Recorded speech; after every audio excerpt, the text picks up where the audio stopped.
Buletin Didik 22 November bersama saya Zati Zubir. Assalamualaikum dan salam sejahtera. Kementerian Pendidikan KPM akan mengeluarkan jadual baharu peperiksaan sijil pelajaran Malaysia SPM 2021 dalam masa terdekat. Menurut Menteri Kanan Pendidikan Datuk Dr. Razi Jidin, keputusan itu dibuat selepas pihaknya menerima pelbagai pandangan daripada ibu bapa dan calon-calon SPM mengenai isu berkenaan.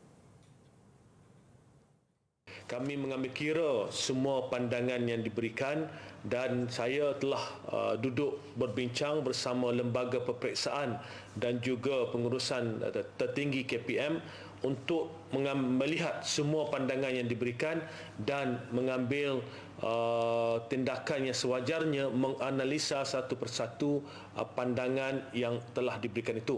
InsyaAllah. Beliau berkata demikian menerusi perkongsian di Facebooknya siang tadi. KPM sebelum ini mengumumkan jadual bagi 3 peperiksaan utama. Jadual tersebut buat kali pertama menyaksikan tarikh peperiksaan yang bermula pada 3 hingga 20 Mac tahun depan, jatuh pada hari Jumaat dan Ahad. Selain itu, tarikh tersebut meliputi cuti akhir Penggal 3 2021-2022 yang dijadualkan bermula pada 25 Februari hingga 20 Mac 2022. Lebih 1,000 pegawai dan anggota polis termasuk pegawai perhubungan sekolah ditugaskan di lebih 1,000 sekolah di seluruh negeri Perak susulan pembukaan semula sekolah. Ketua Jabatan Pencegahan Jenayah dan Keselamatan Komuniti Perak, SAC Nur Zaini Muhammad Nur berkata, langkah itu bagi memastikan pihak sekolah dan pelajar mematuhi prosedur operasi standard SOP yang telah ditetapkan. SAC Nur Zaini hadir pada program pemantauan SOP COVID-19 di Sekolah Kebangsaan Keppel Avenue di Ipoh. Menurutnya, di Perak 100,816 pelajar dari 852 sekolah rendah memulakan sesi persekolahan secara bersemuka hari ini. Jumlah itu separuh daripada keseluruhan pelajar sekolah rendah di negeri itu, iaitu 201,632 orang. Kita juga bukan memantau pada awal pagi. Kita juga akan memantau bila balik sekolah. Sebab saya dipahamkan kita ada daripada pihak Jabatan Pendidikan bahawa khususnya bila balik sekolah. Bila balik sekolah tersebut, pelajar-pelajar ataupun ibu bapa pelajar-pelajar ni diorang dalam keadaan nak ambil cepat. Jadi kadang-kadang mereka lupa bahawa mereka patut SOP. Pembukaan sekolah rendah menjadikan keseluruhan sekolah yang dibuka di Perak sebanyak 1,102, termasuk sekolah menengah yang dibuka pada 4 Oktober lalu. Sesi persekolahan PPN Fasa 4 ini menggunakan format penggiliran dengan pelajar dibahagikan kepada 2 kumpulan iaitu A dan B. Minggu ini, pelajar kumpulan A hadir ke sekolah manakala kumpulan B menjalani sesi pengajaran dan pembelajaran di rumah PDPR. Minggu berikutnya, giliran kumpulan B pula untuk hadir ke sekolah. Di Perlis, Sekolah Kebangsaan Institut Pendidikan Guru Malaysia SKIPGM di Kangar tampil dengan idea kreatif menyambut kehadiran semula murid ke sekolah dengan alunan kompang dan pelamin bertemakan kenduri kahwin. Ia bagi menyuntik semangat murid untuk mengikuti pembelajaran secara bersemuka bermula hari ini. Seawal jam 6.45 pagi, guru sekolah kluster kecemerlangan ini sudah bersedia di pagar menanti ketibaan murid. Sekolah ini turut mengamalkan pematuhan SOP yang ketat. Menariknya, murid tahun 1 berpakaian pengantin dan duduk bersanding di pelamin. Itulah saya pun terkejut lah. Tengok sakai agak lah. Okeylah kan bagi saya. Sekolah ni, cikgu dia semua bersungguh-sungguh. Apa-apa program pun mereka rajin lah saya tengok. Daripada start pada guru besar ni masuk lah, rajin juga lah. Macam-macam ni buat kreatif kan, nak tarik budak-budak kan. Tadi saya tengok tu bagus lah pagi ni. Anak saya pun ronok sangat, dia kata cikgu segak-segak pakai macam pengantin. Guru besar sekolah ini Nur Zaitun Ibrahim berkata, idea kreatif ini dicetus Badan Kebajikan Guru oleh Ustaz Yusran Wahi untuk mewujudkan suasana ceria dan meriah bagi menarik minat murid memulakan pembelajaran secara bersemuka. Harapan kami begitulah. Bila mereka hadir ke sekolah, mereka suka ke sekolah, berada di sekolah dan mereka hadir, kita sambut dengan hati yang tidak berbelah bahagi dan mereka balik nanti pun kita ada sediakan sedikit goodies, bunga telur. Kehadiran murid pada hari ini melibatkan kumpulan A seramai 150 orang. Polis dan wakil Jabatan Pendidikan Negeri JPN turut berada di perkarangan sekolah bagi memantau pematuhan SOP. Kelainan tersendiri turut ditampilkan Sekolah Kebangsaan Titi Tinggi di Padang Besar. Ganjaran berupa 3 buah basikal dipertaruhkan sebagai dorongan kepada murid untuk menunjukkan sikap yang baik dan kehadiran penuh dalam tempoh 3 minggu sesi persekolahan berjalan. Guru Besar Naimuddin Harun berkata hadiah disumbangkan Persatuan Ibu Bapa dan Guru PIBG sekolah itu. Besar harapannya agar ganjaran itu menjadi pembakar semangat dan murid bermotivasi untuk menggilap impian menuju kejayaan. Kita tengok juga sepanjang persekolahan 3 minggu ni, kumpulan A dan kumpulan B, kita tengok juga dari segi sikap, dari segi kemajuan dalam kelas, jadi segi aktif dalam kelas di sekolah, kita ambil kira. Jadi kita tak maulah murid ni mai sekadar nak penuhkan sesi persekolahan saja. Jadi kita nak bila dah balik ke sekolah, bersekolah dengan bersungguh-sungguh lah. Menariknya, Sekolah Transformasi TS25 itu turut menganjurkan pakaian bertemakan putra dan puteri sempena program kembali ke sekolah siang tadi dan akan diteruskan pada kumpulan B minggu hadapan. Berdasarkan tinjauan, ramai yang mengambil peluang menyertainya selain mendapat sokongan penuh daripada ibu bapa. Jelajah sebab nak bermain basikal. Anak-anak rasa seronok lah. Lepas tu excited nak main sekolah. Jadi seronok. Lepas tu malam tu memang tak tidur lah. Duk prepare nak bawa tu kan, nak buat tu. 225 daripada keseluruhan 401 murid kumpulan A dan prasekolah hadir pada sesi persekolahan hari ini. Bagi menjaga keselamatan murid, hanya yang dijemput pihak waris dibenarkan keluar dari pagar sekolah selepas sesi persekolahan berakhir. Dalam pada itu, menurut Esko Pendidikan Negeri Perlis, Roziana Ahmad, seramai 43,123 pelajar sekolah rendah dan menengah memulakan sesi persekolahan secara bersemuka hari ini. Jumlah itu melibatkan 23,777 murid sekolah rendah dan 19,347 pelajar sekolah menengah.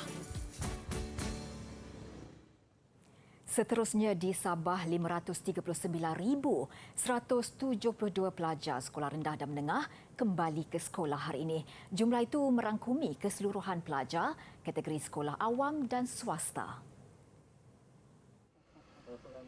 Menurut Pengarah Jabatan Pendidikan Negeri Sabah, Datuk Dr. Mistrin Radin, jumlah keseluruhan pelajar bagi kategori sekolah rendah dan menengah awam yang mula bersekolah adalah 524,234 orang. Daripada jumlah itu, 27,924 adalah murid prasekolah. Manakala bagi program pendidikan khas integrasi PPKI pula membabitkan 3,105 murid. Bagi tahun 1 hingga 6, seramai 287,299 murid. Tinjauan ibu bapa di Sekolah Kebangsaan Srigaya pula mendapati rata-rata berpuas hati dengan tahap pematuhan prosedur operasi standard SOP pembukaan sekolah berkenaan.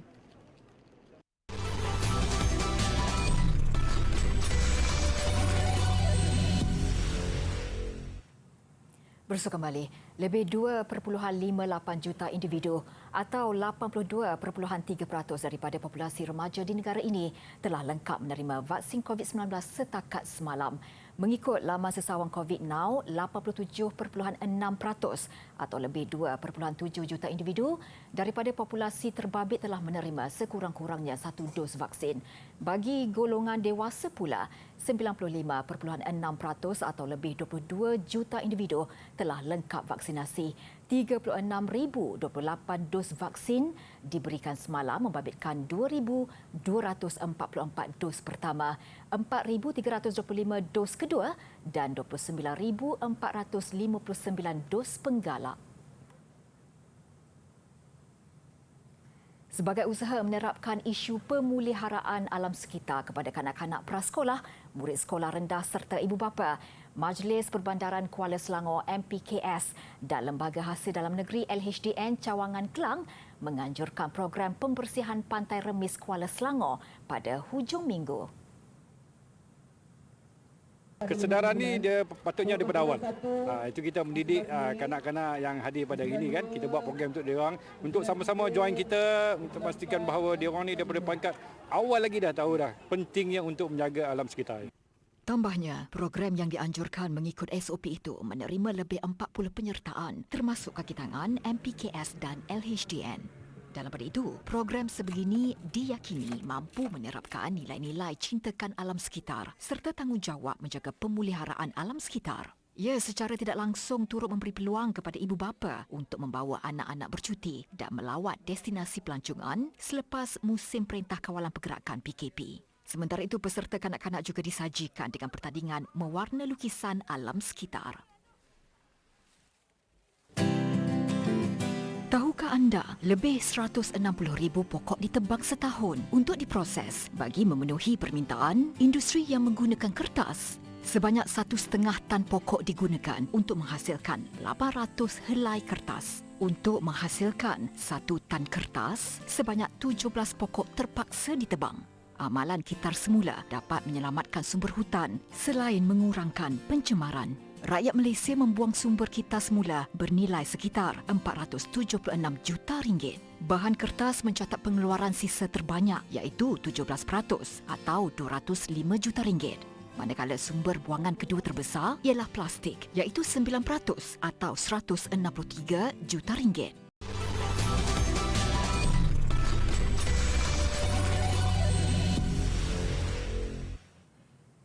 Video-video pendek yang menyeronokkan diterbitkan seorang profesor fizik yang sudah bersara kini tular di media sosial China. Hasilnya semakin ramai berminat mempelajari fizik dan profesor terbabit pula mendapat gelaran Science Grandma. 30 tahun berkhidmat sebagai profesor fizik di Tongji University nampaknya tidak meletihkan Wu Yuren, 72 tahun. Malah sejak bersara, dia masih mahu mendidik cuma dengan cara tersendiri yang lebih menyeronokkan dan lebih mudah difahami. Caranya itu terbukti popular apabila selepas 3 tahun, Profesor Wu memiliki 1 juta pengikut dan videonya mencatat lebih 50 juta tontonan. 我想突出的是现象的有趣，物理现象是一种普遍规律，好多地方都用得到，在我们生活中都有，而且你要想探索的话，可能很简单的东西就能探索到。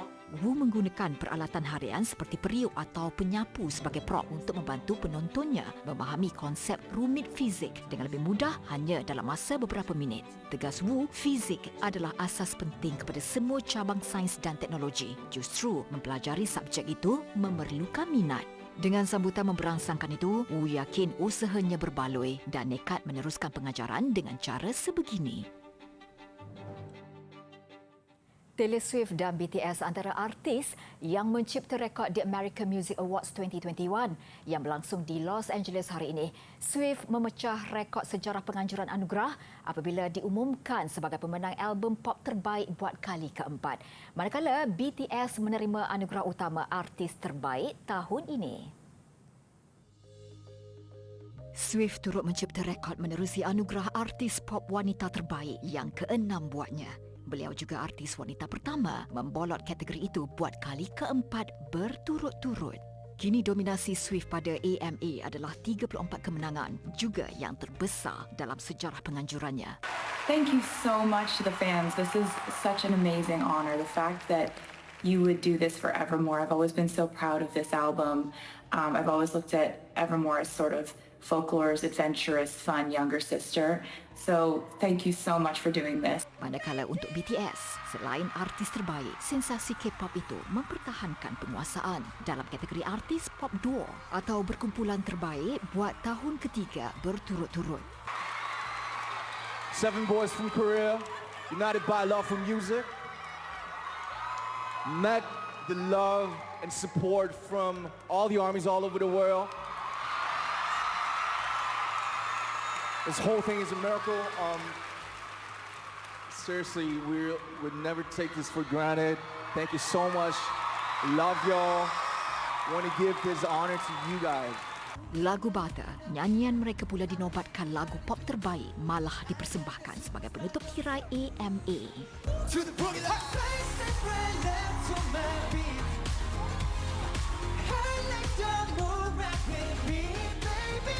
Terdahulu, kumpulan itu buat pertama kalinya mempersembahkan lagu baharu bersama Coldplay, My Universe. Antara tumpuan lain, penyanyi remaja popular Olivia Rodrigo menang artis baharu terbaik.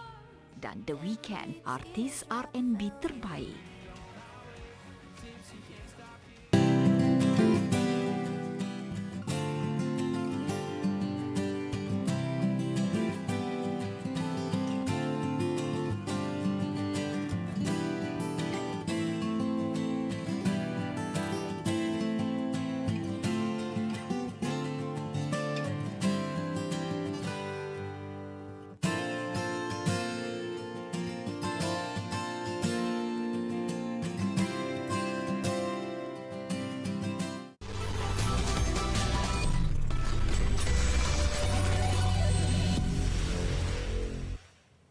Ke laporan sukan, kehampaan berganda buat Pahang apabila kecundang pada aksi final Hoki Piala Tun Abdul Razak. Pasukan wanita Pahang tumpas kepada Kuala Lumpur dalam kategori wanita, manakala skuad lelaki Pahang ditundukkan Perak. Reputasi Pahang selaku juara bertahan kategori wanita nyata tidak menggentarkan Kuala Lumpur. Sebaliknya, Kuala Lumpur memberi saingan hebat buat Pahang yang dipaksa bekerja keras menyerap tekanan lawan. Kekal tanpa jaringan sehinggalah perlawanan memasuki minit ke-53. Kuala Lumpur berjaya menjadikan gol kemenangan menerusi Nur Syaza Afika Safari sekaligus merangkul kejuaraan kedua selepas 2018. Selaku juara, mereka membawa pulang pingat, trofi dan wang tunai RM15,000 manakala Pahang RM10,000. Bagi kategori lelaki pula, Perak membuktikan kehandalan selaku juara bertahan apabila di depan menerusi gol padang Muhammad Akram Hakim Jamaluddin seawal minit ke-5. Permainan tambah rancak apabila Pahang menyamakan kedudukan menerusi ketua pasukan Ismail Abu pada minit ke-37. Walaupun kegembiraan itu tidak lama, berselang 7 minit, Perak memastikan kejuaraan menerusi Saiful Syaril Saiful Bahri. Selain mencapai misi mempertahankan kejuaraan, ini gelaran kali ke-11 Perak. Lebih manis, pemainnya Muhammad Izzat Hakimi Jamaluddin dipilih selaku pemain terbaik perlawanan akhir. Sementara pemain Pahang Muhammad Idris Samad muncul penjaring terbanyak dengan 10 gol.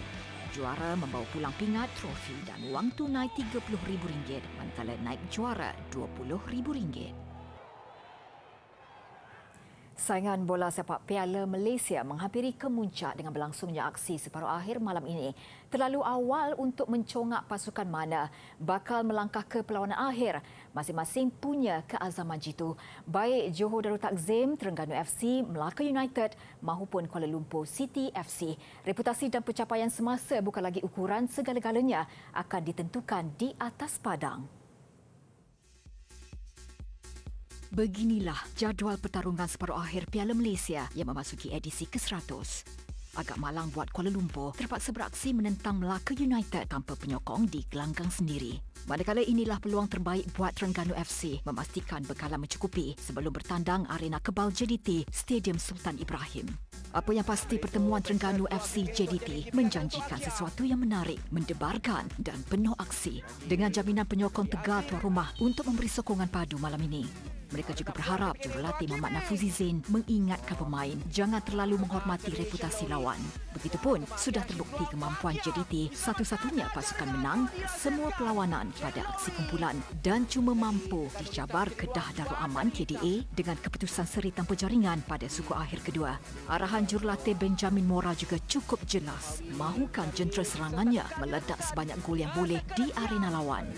Pertemuan Kuala Lumpur City dan Melaka United pula dilihat agak seimbang. Persamaan kedua-dua pasukan, mereka belum tewas setakat ini sepanjang kempen Piala Malaysia. Kuala Lumpur City di bawah bimbingan Boyan Hodak pasti diulik keyakinan tinggi selepas menepikan si Abang Selangor FC pada derby Lembah Kelang. Namun Melaka United juga tampak makin berbisa dengan pencaturan jurulatih Zainal Abidin Hassan. Selepas perlawanan malam ini, pasti lebih jelas calon awal ke aksi final 30 November nanti di Stadium Nasional Bukit Jalil. Kita teruskan dengan aksi sukan luar negara perlumbaan Formula 1 di Lita Losail, Qatar. Pelumba Mercedes-AMG Petronas Lewis Hamilton muncul pemenang juga kejuaraan kedua berturut-turut selepas Grand Prix Brazil minggu lalu. Kejayaan Hamilton nyata merancakkan perebutan juara dunia apabila cuma ketinggalan 8 mata di belakang pendahulu Max Verstappen dari Red Bull Honda. Hamilton yang bermula di petak paling hadapan menampilkan pemanduan mantap sebaik perlumbaan bermula. Meskipun cuba disaing pencabar utamanya, Verstappen, pelumba Red Bull itu terpaksa akur kehebatan Hamilton menguasai Lita. Ketika Hamilton terus berada di hadapan, rakan sepasukan Valtteri Bottas terpaksa menarik diri selepas tayar jenteranya mengalami kerosakan. Dan Hamilton muncul juara untuk mengumpul 25 mata diekori Verstappen, manakala pelumba pasukan Alpine Renault di tangga ketiga. Kejayaan di Qatar adalah kemenangan ke-7 Hamilton musim ini dan pastinya cukup penting bagi perebutan gelaran juara dunia. Dia kini mengumpul 343.5 mata, cuma ketinggalan 8 mata di belakang Verstappen. Perlumbaan seterusnya di Jeddah, Arab Saudi berlangsung pada 5 Disember dan pusingan terakhir di Emiria Arab Bersatu, UAE pada 13 Disember. paparan perhiasan dan cahaya menjelang Christmas di London, Brussels dan New York mengakhiri Buletin Didik hari ini. Dengan ini, saya Zaiti Zubir, salam hormat dan kita jumpa lagi.